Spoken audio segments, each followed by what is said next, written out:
Hi guys, welcome back to the Hugh Jeffries video. In this video, I'm going to be revisiting my custom transparent Xbox 360 I recently built.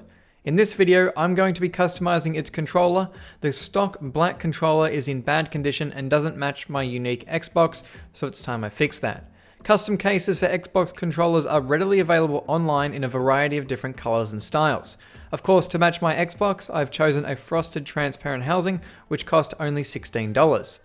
Included was the shell, all the buttons, and trim pieces. There's definitely more pieces to this controller than I was expecting. Postage took over 2 months, hence why it didn't make it into the original Xbox 360 video. To begin, I'm going to start by tearing down my original controller. I'll need to take out the battery compartment and batteries before removing the several T9 torque security screws. I will drop a link to my website in the description, which has a full list of all the tools I am using, including the Protect toolkit from iFixit, which houses the correct torque security drivers needed to open this controller. After removing the several screws, I found that I still couldn't separate the two halves of this controller, which led me to believe that there might be a hidden screw. So taking a closer look at the battery compartment labels, I used a spudger to sort of feel around and see if I could find a screw indentation. Sure enough, behind the top label appeared to be some kind of screw. So peeling back the sticker, I found nothing but a piece of plastic. So I turned my attention down to the lower sticker and peeling that back, sure enough, there's a screw hiding underneath. Removing that screw allows us to completely open up the controller with all of the bits and pieces falling out of it. With the top cover removed, we can take a good look at how this controller works under the hood. There is a membrane under each button, which is responsible for connecting the contacts on the PCB. It also provides the button with its springiness and the click when you press down on it. Lifting out the main PCB, it's not held in with any sort of screws or anything, so it falls right out of place. Taking a look at the front panel, we can remove the membrane for the D-pad, and taking a closer look at the front panel, you can see just how dirty the edges are.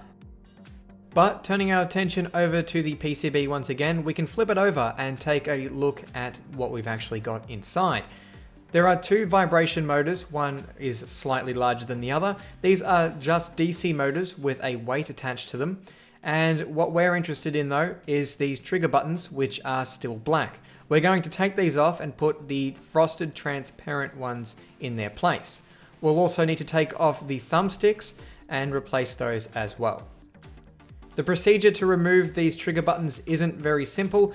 It is just plastic and you sort of have to push things around until you can get the plastic pin out of the little arm that it sits in, and then it simply is just clipped in place. So with a little bit of persuasion and some force, it clips right out of its position.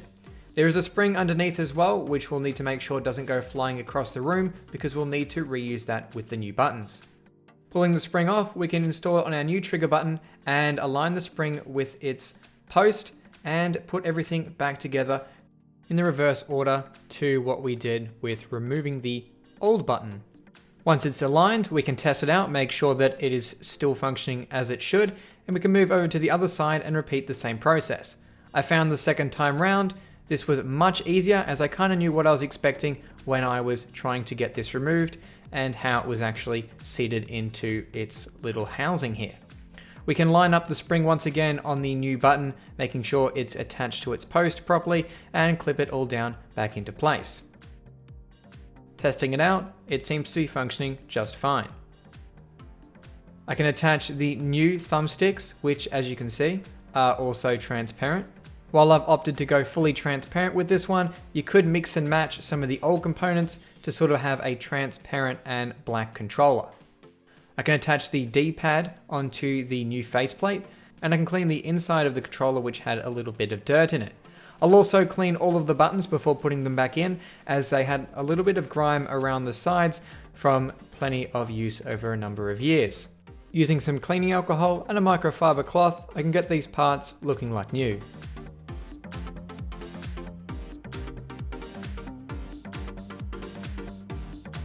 Coming back to the faceplate, I can get the Xbox Home button installed, as well as all of the other buttons which are sitting in this faceplate.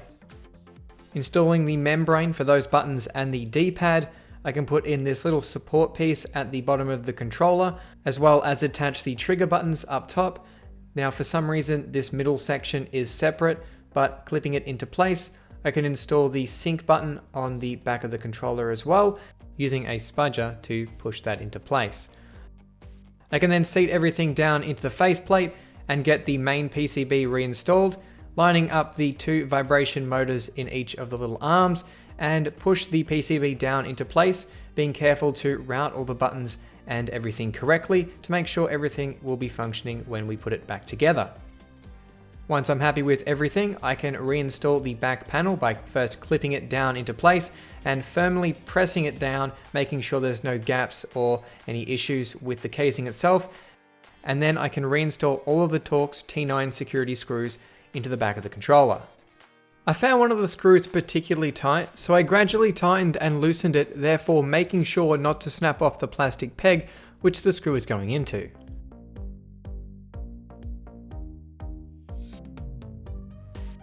Of course, we can't forget about that hidden screw, which I'll need to put in, as well as transfer across the stickers on the back, just to make everything look nice and authentic, and just to show off that this is a genuine Xbox controller, although the casing itself isn't genuine at all. The lower sticker was missing some adhesive, so I added some, and everything went on just fine. I even transferred the authentic Microsoft sticker from the battery compartment, just to finish this controller off nicely. Grabbing my custom Xbox 360, we can turn it on using the controller and test out that all the buttons are still functioning as they should, and sure enough, everything is working and the controller is ready to go. So this is it. My Xbox is now complete with its matching controller. While the console itself is fully transparent and the controller is only a frosted translucent color, it means that it won't be prone to scratching easily. If this was a gloss plastic, it would be very scratched within a number of uses. I'm a huge fan of making devices transparent, so be sure to check out the custom tech playlist for more of my projects. In terms of durability, there's no flex in the controller or anything, however it does squeak if you put a bit of pressure on it, but to be fair, my original controller did this too. And on that note, this has been a Hugh Jeffries video. If you like what you saw, hit that subscribe button and consider checking out the custom tech playlist for more videos just like this one. And if you're looking for some helpful tips or what tools I use to repair devices, be sure to check out my website, link for which is down in the description. That's all for this video, and I'll catch you guys next time.